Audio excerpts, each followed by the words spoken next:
Divine Providence, orong langit nung hinabang. Ang Ginoo ba nagtanaw kanato sa kanunay?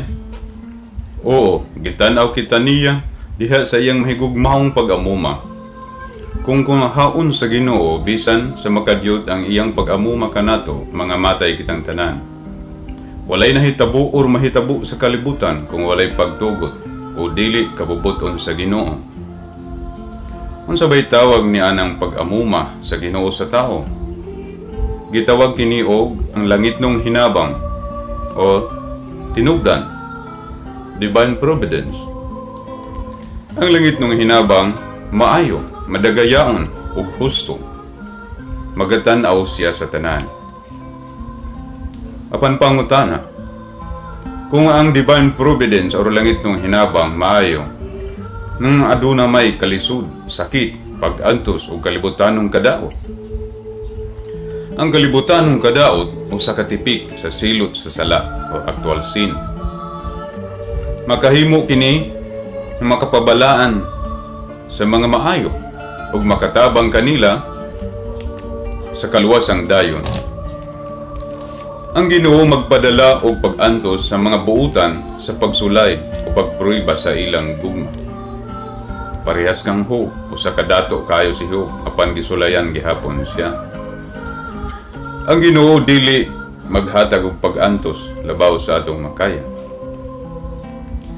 Ang langit nung hinabang usabor ang Divine Providence, kini usab makapabalik sa mga makasasala ngadto sa pagbinuutan.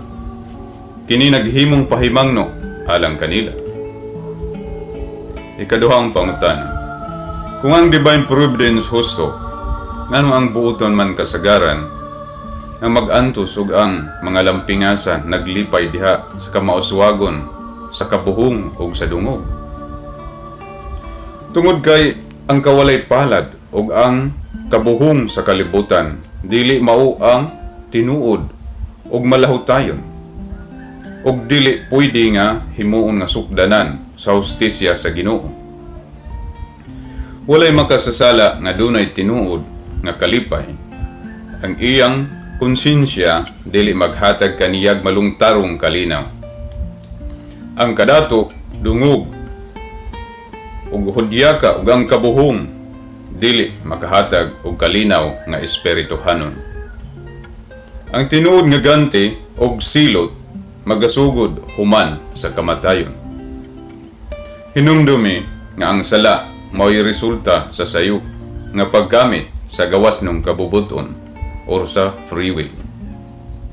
Daghang salamat.